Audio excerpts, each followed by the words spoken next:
राम राम जी। मैं हूं अंकित राणा। आज श्रीमद् भागवत गीता जी के उस श्लोक के बारे में चर्चा करेंगे जिस श्लोक में हमें भविष्य की तैयारी क्यों हमें समय से पहले ही तैयारी शुरू कर देनी चाहिए। वहां पर भविष्य की तैयारियों के बारे में भी बताया गया है। हमारे जीवन में क्यों भविष्य की तैयारियां जरूरी हैं समय से पहले ही करनी, इस श्लोक के माध्यम से हमें पता चलता है। श्लोक है श्रीमद् भागवत गीता जी का अध्याय 1 का श्लोक 18। यहाँ पर अभिमन्यु और द्रौपदी के पांचों पुत्र और सुभद्रा का पुत्र अभिमन्यु जब अपने अपने शंख बजाते हैं तो ये मैसेज यहाँ से ये जा रहा है कि कैसे पांडवों ने अपने साथ साथ अपने बच्चों को भी तैयार किया है, एक योद्धा के रूप में, एक महारथियों के रूप में।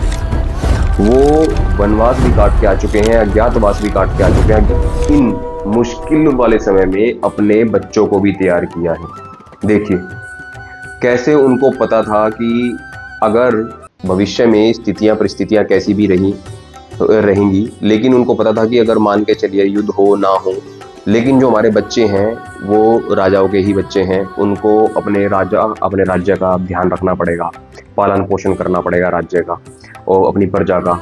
आसपास के राज्य होते हैं, दुश्मन होते हैं, उनके युद्ध से या किसी भी आने वाले संकट से बचने के लिए आपको अपने बच्चों को योद्धा के रूप में तैयार करना पड़ेगा।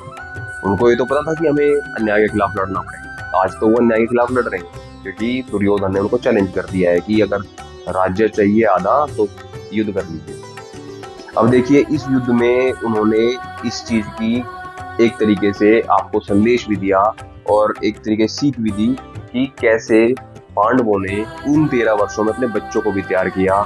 ये नहीं है कि उनको उस राजाओं के बच्चों की तरह ऐशो आराम की जिंदगी थी। अपने आप सिखाया जंगलों में, लेकिन सिखाया बच्चों को। आज वो युद्ध के मैदान में खड़े लड़ने के लिए और अपने माता पिता के साथ में कंधे से कंधा मिलाकर चल रहे हैं, युद्ध के लिए तैयार हैं पांडवों के बच्चे। तो इस श्लोक में हमें पता चलता है कि हमें कैसे अपने आने वाली पीढ़ियों को भी अपने साथ में तैयार करना चाहिए कि उनका भी भविष्य अच्छा हो, उज्जवल हो। उनको समय रहते ही अपने साथ में उनको तैयारियां करानी चाहिए। दूसरा, हमें पता होना चाहिए कि हम आज के समय के हिसाब से 10 साल बाद का होंगे, 15 साल बाद का होंगे, उसके हिसाब से हमारी तैयारियां होनी चाहिए। हमें श्रीमद् भागवत गीता जी बच्चों के रूप में भी संदेश दे रही कि कैसे उन्होंने भविष्य की तैयारियां पांडवों ने समय से पहले ही कर दी थी। वो उस वनवास में ऐसा नहीं है कि वो समय ही उन्होंने बस व्यतीत किया, नहीं, उन्होंने अपने आप को तैयार किया युद्ध के लिए, अपने बच्चों को भी धुरंधर और महारथी बनाया। यही था श्रीमद् भागवत गीता जी के अध्याय के श्लोक 18 में छुपा हुआ संदेश। अब आगे यानी श्लोक 19 में जानेंगे। श्लोक 19 में छुपा हुआ संदेश। तब तक के लिए दीजिए इजाजत। जय श्री कृष्ण।